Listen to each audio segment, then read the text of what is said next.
Oh, il suffit. Il suffit, ça m'énerve. Je sais plus ce que je racontais du coup. Et bah voilà, je sais plus ce qu'il faut que j'envoie ça à Hello. Super, c'est un fail. C'est un fail, je sais plus ce que je racontais. Allez, il fallait un camion juste pour l'outro. Super.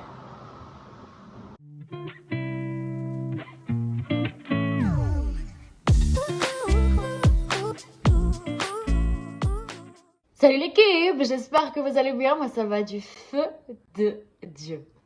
Si vous me suivez sur Instagram, vous savez peut-être de quoi on va parler cette semaine. On va parler du swag. Le swag, qu'est-ce que c'est? C'est un phénomène, un mouvement, que dis-je, une révolution de style que nous avons plus ou moins vécu.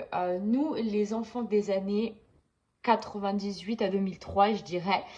Donc, si vous êtes nés dans cette période-là, si vous avez eu des enfants qui sont dans cette période-là, ou si vos frères et sœurs sont dans cette période-là, vous n'allez pas être étonnés par ce qui se trouve dans cette vidéo et ça va vous rappeler quelques souvenirs. Je vous ai demandé sur Instagram cette semaine quelles étaient pour vous les choses les plus swag de l'époque swag. Et on va voir ça tout de suite ensemble. Je vais regarder si on a une définition du terme swag. Il y avait un rappeur, chanteur à l'époque, tatoué de la tête aux pieds qui s'appelait Swagman.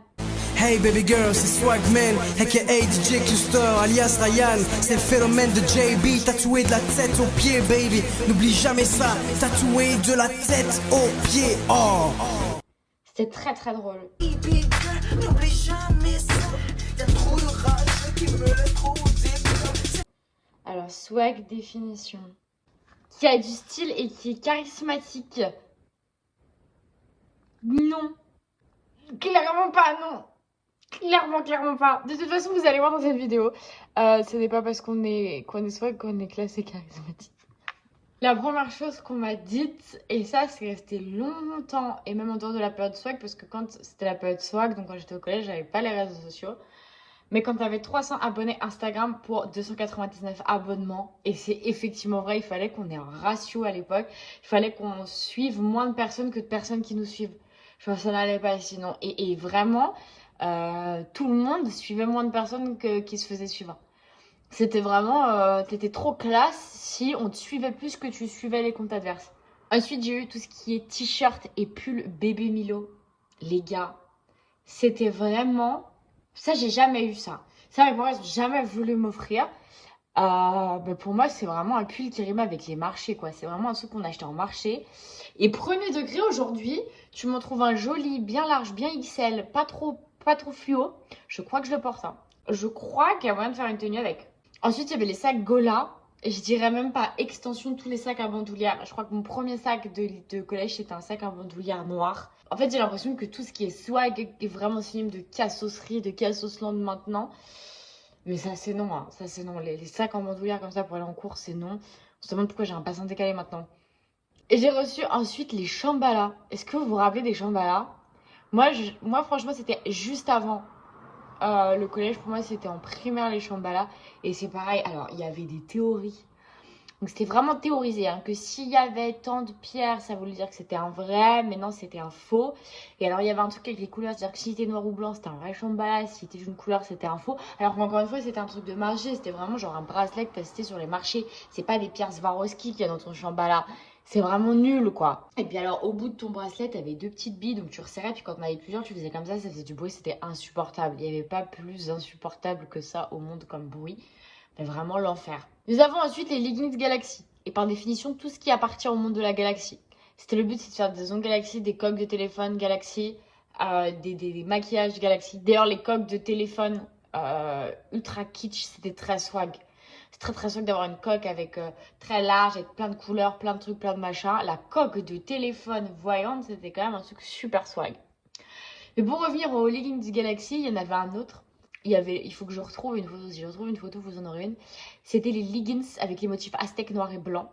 Et alors moi, dans mon collège, tout le monde portait que ça.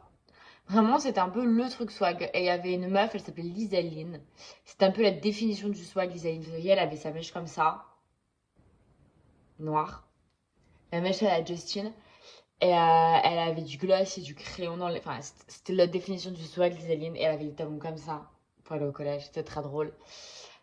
Et elle avait ce fameux leggings qu'elle a démocratisé. Et on est tous tombés amoureux de ce legging et tout le monde en voulait un. Je n'ai jamais réussi à avoir ce leggings. Merci papa et maman, puisque bah en fait c'est très laid, hein, c'est très très laid. Ensuite j'ai eu les hand spinners. Oui, oui, on se sentait frais parce qu'on faisait tourner ce truc sur les mains, sachant que c'est un truc qui marche pour les troubles autistiques à la base. C'est même pas un truc pour les gens qui n'ont enfin, qui n'ont pas de troubles autistiques. Donc je ne sais pas pourquoi on en a fait un jouet et un jeu pour enfants. Sérieusement, je ne comprends pas le phénomène.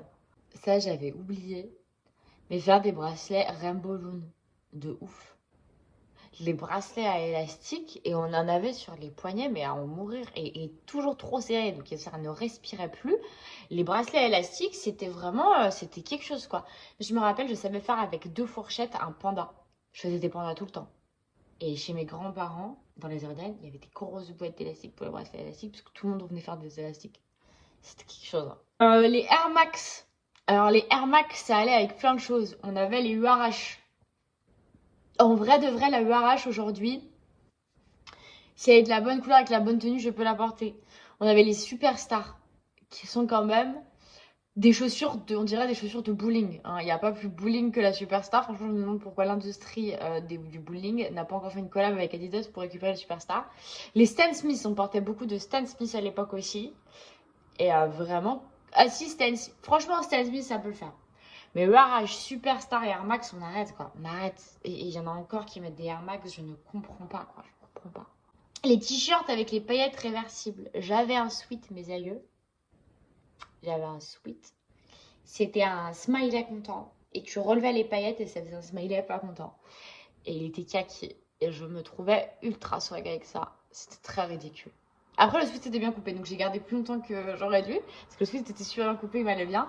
Mais c'était d'un ridicule pas possible. J'avais un sweat bleu avec un drapeau anglais en paillettes avec une tête de mort dessus, l'enfer. Mais c'était les grosses paillettes, infernal. Ignoble. Ignoble. On a ensuite les Blackberry. Et le Blackberry, en effet, était un peu le téléphone ultra stylé, surtout celui qu'on pouvait lever l'écran et remettre sur le clavier. C'était très drôle. Ou alors celui qui faisait comme ça. Et il y avait des Nokia un peu comme ça aussi, je me souviens. C'était ultra drôle. Moi, j'avais pas de... J'ai eu mon téléphone fin de quatrième. Mi-quatrième. Mi-quatrième, je crois. Et j'étais dans les dernières à l'avoir, mon téléphone. Plus dans un truc cato, donc tout le monde avait son téléphone. C'était des iPhones et tout. Moi, j'avais un truc avec la peste, c'était drôle. Et les Blackberry, c'était vraiment ultra bien vu. Ensuite, j'ai eu les baskets à talons compensés. Et ça, je peux vous jurer qu'on aurait toutes crevé pour en avoir. C'était vraiment incroyable. Je n'ai jamais réussi à avoir ça parce que mes parents ont pensé à mon dos. Bien que j'ai quand même une scoliose, mais ça, c'est un autre problème de la vie quotidienne. Et c'était vraiment très stylé. Et je me rappelle que Elsa, le premier jour où on était au collège, je l'ai repérée parce qu'elle avait ça. Et c'était des Little Marcel. Et Little Marcel, c'était super swag. On avait toute notre porte-monnaie Little Marcel qui est moche à souhait. Le mien était moche. Il y avait des couleurs un peu plus belles que les unes que les autres. Mais c'était laid. C'était très très laid. Mais on avait. Beyblade. Beyblade, oui, c'était swag. Moi, c'était en primaire, mais c'était en CM2, donc c'était la fin du primaire avant d'arriver au collège. On avait l'arène dans la cour et on jouait au Toupie Beyblade. Et la mienne, c'était la orange. Je crois qu'elle s'appelait Pégase, ma préférée. Et elle démontait tout le monde parce qu'elle avait une mine de toupie en métal. Elle était imbattable, imbattable ma Beyblade. Donc j'étais copine avec tous les petits garçons. J'étais un peu une pick-me. Hein. J'étais un peu une pick-me quand j'étais au collège et en primaire et au collège après derrière, j'étais grave une pick-me. Mais bon, j'ai été grave harcelée, donc ça va. Le karma s'est occupé de moi en tant que pick-me, tout va bien. Restons calmes. Restons calmes. Nous avons ensuite Retrika. Mais aujourd'hui vous avez TikTok. Nous à l'époque c'était Retrika, TikTok ça n'existait pas, Musical.ly n'existait pas quand on était au collège, Musical.ly n'existait pas. Retrika c'était vraiment genre le plus stylé du stylé du stylé. Tu postais pas une photo sur Instagram s'il n'y avait pas eu un filtre Retrika. Et il y a même un moment où on arrêtait de mettre des filtres Retrika, mais on mettait quand même le petit logo en bas de Retrika. Et alors, quand Retrika a sorti ses filtres et qu'après on fait changer le petit logo en bas, c'était trop stylé. Il y avait plein de logos différents Retrika. On était à un point où j'avais un filtre par copine, c'est-à-dire qu'avec ma copine Fatou, je me rappelle très bien, c'était ma meilleure amie de l'époque, on avait notre filtre à nous. Et celui-là, il fallait qu'on l'utilise avec aucune autre copine parce que c'est un peu genre de l'infidélité, tu vois. C'était vraiment de la trahison si j'utilisais le filtre avec quelqu'un d'autre. Dans le swag, on avait aussi les casquettes NY à visière plate. Pas les casquettes NY jolies, noires ou bleu marine. Et encore, ça commence à... Non, les casquettes genre rouge, jaune, verte, bleu. plate, mais plate comme mon avenir, tu vois, plat, vraiment très très plat, avec marqué NY dessus, ou LA, ou alors avec un logo d'un club de basket de NBA style les Chicago Bulls, etc. Ça, c'était vraiment très très swag. On avait tout ce qui était aussi les mains de Mickey qui font des cœurs, mais vraiment genre en gros truc comme ça, là, lait. Et les moustaches. Il y avait des colliers moustaches, il y avait des tatouages moustaches sur les doigts. Les filles se faisaient tatouer les doigts avec des moustaches comme ça. Il y avait sur des dessins de t-shirts avec des stars et ils portaient des moustaches. Ou alors ils avaient un doigt avec une moustache comme ça. C'était vraiment très très laid, mais la moustache avait tout son paroxysme sur des fringues, pas sur la vraie vie, sur la face. D'ailleurs, personne n'avait de barbe. La barbe, c'est venu après. Hein. Les gars, ils portaient pas la barbe quand c'était swag. La Lisa du montage va détester ça puisqu'elle ne sait pas où elle va mettre cette partie de vidéo. Mais venez, on fait un nouveau jeu maintenant. Toutes les semaines, à chaque fois que j'ai décidé que ça se mettait à ce moment-là, ça se mettra à ce moment-là, pour être sûr que vous suivez jusqu'au bout. Ceux qui sont sur téléphone, tablette, etc., dans les commentaires, vous mettez un emoji vert cette semaine. Et pour tous ceux qui sont sur ordinateur et qui ne peuvent pas mettre d'emoji, vous mettez un mot qui commence par la lettre P. Voilà. Soit un mot qui commence par la lettre P, soit un emoji vert, soit les deux. Enfin, je pense qu'avoir une chambre Londres ou New York, c'était l'une des choses les plus swag du monde. J'ai réussi à me faire une chambre Londres chez mon père. J'ai changé juste avant, donc forcément, pas de nouvelle chambre. Et ouais, j'avais ma chambre Londres chez mon père et je me trouvais ultra swag. Franchement, très très cool. Et là, je me dis, ils auraient pu nous prévenir, nos parents. Mais non, ils ne l'ont pas fait. Ils ont décidé qu'ils ne le feraient pas. Moi, ils m'ont prévenu pour Hannah Montana. J'adore toujours autant. Hein. Je me suis refait Hannah Montana il n'y a pas si longtemps que ça. Elle me dit, oui, tu verras Hannah Montana. Non, j'adore Hannah Montana. On s'arrête là. Mais pour le reste, ouais, j'ai pas eu de prévention. Donc j'ai hâte du jour où j'aurai des enfants, tu vois, quand ils seront 10 ans et qu'ils me diront maman, on peut avoir une chambre Londres. Tu vois, je leur dirai pas, bah écoute, dans 5, 6, 7, 10 ans, quand tu vas inviter une fille ou un garçon à la maison pour la première fois et que vous allez dormir ensemble pour la première fois et tu viendras un peu Londres en face d'une cabine téléphonique rouge, ça sera un fail, hein, ça sera clairement un fail. Donc je sais pas, si je fais la mère copine et je préviens, tu vois, et j'explique que ma biche réfléchit bien parce que dans 5 ans c'est la mère. Ou, je suis déjà démonétisée de YouTube alors qu'elle est même pas encore postée. Si je rigole et que j'attends et que je leur dis oui, tu veux une chambre? Bien sûr, on va aller chercher tout ça. Viens, on va chez Ikea acheter des grands drapeaux anglais. Pas du tout. Pas du tout. J'espère que cette vidéo vous a ramené dans un souvenir et une époque que vous pensiez avoir oublié et que vous ne vouliez jamais retrouver. Et grâce à moi, vous l'avez dans la tête et vous vous rappelez d'à quel point on a tous été bien ridicules pendant cette période swag. Moi, je vous embrasse, je vous fais des gros bisous et on se dit à la semaine prochaine, même endroit, même heure. Des bisous.